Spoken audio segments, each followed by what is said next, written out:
Veja, então nós chegamos finalmente ao objeto central dessa aula. Para que nós possamos entender o tema validade e eficácia, uma vez que nós já conseguimos delinear aspectos gerais, conceituais da noção de validade jurídica, como Kelsen entende a ideia de eficácia?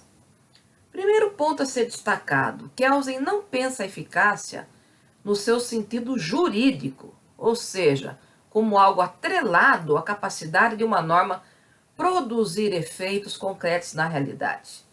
Kelsen pensa a eficácia no seu sentido diretamente atrelado à realidade social, ou seja, ao fato de uma norma ser eventualmente respeitada ou cumprida pelo meio social, ou, na hipótese de haver descumprimento, a sanção ser devidamente aplicada pela autoridade competente. Dessa maneira, o problema da ineficácia da norma estaria associado a uma certa inobservância social do preceito normativo, atrelada a uma certa omissão do poder público em aplicar a devida sanção. E o Kelsen é enfático em afirmar: a eficácia está na ordem do ser, está no mundo dos fatos.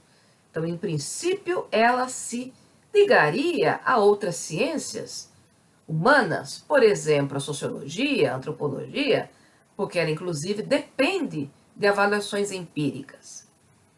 Muitos, de forma equivocada, defendem a ideia de que, partindo dessas premissas, como Kelsen tenta, do ponto de vista lógico, distinguir ser e dever ser, e localiza a validade jurídica ou a existência jurídica da norma no âmbito do dever ser, que ele estaria, então, excluindo radicalmente o tema da eficácia.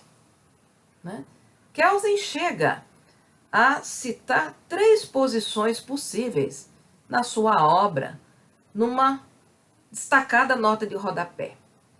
E ele vai, das 3, optar por uma delas. A primeira dessas posições seria a que ele já, pela sua própria exposição metodológica, teria que descartar. Seria aquela ideia de nós identificarmos a noção de validade e eficácia. Ou seja, uma norma, por ser efetivamente cumprida ou acatada pelo meio social, adquiriria o status de norma jurídica. Então, ele chama essa teoria de teoria realista. Nós partiríamos de uma identificação absoluta entre validade e eficácia. Só é válido aquilo que é, ou aquelas normas que são efetivamente eficazes. Uma segunda posição que ele chama de idealista, ao contrário da primeira, que faz uma fusão radical, tenta defender a ideia de uma total separação, ou seja, que validade e eficácia são noções distintas que não guardam nenhum tipo de conexão. De uma forma, às vezes equivocada, muitos pensam ser essa visão do Kelsen.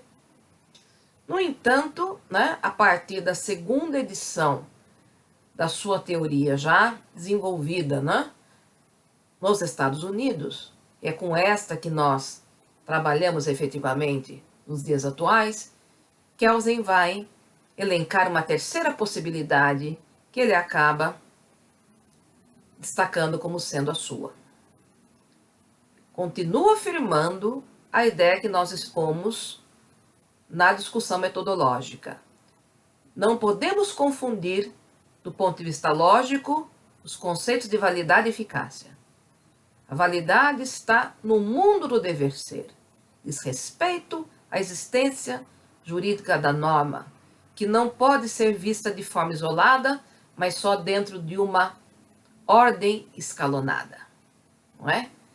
Por outro lado, o tema da eficácia está na ordem social e diz respeito à correspondência ou não, o acatamento ou a efetividade daquela norma no meio social, que inclui a figura do cidadão e a figura da autoridade competente. E Kelsen afirma de forma enfática: a eficácia não pode ser fundamento de validade de uma norma.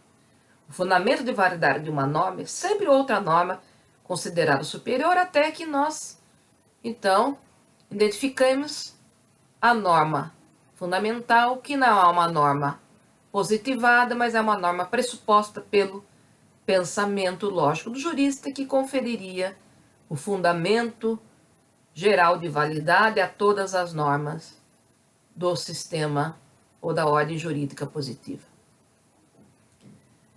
Se nós não podemos identificar e nem considerar a eficácia como fundamento, qual seria então a relação existente entre esses dois conceitos? Eu diria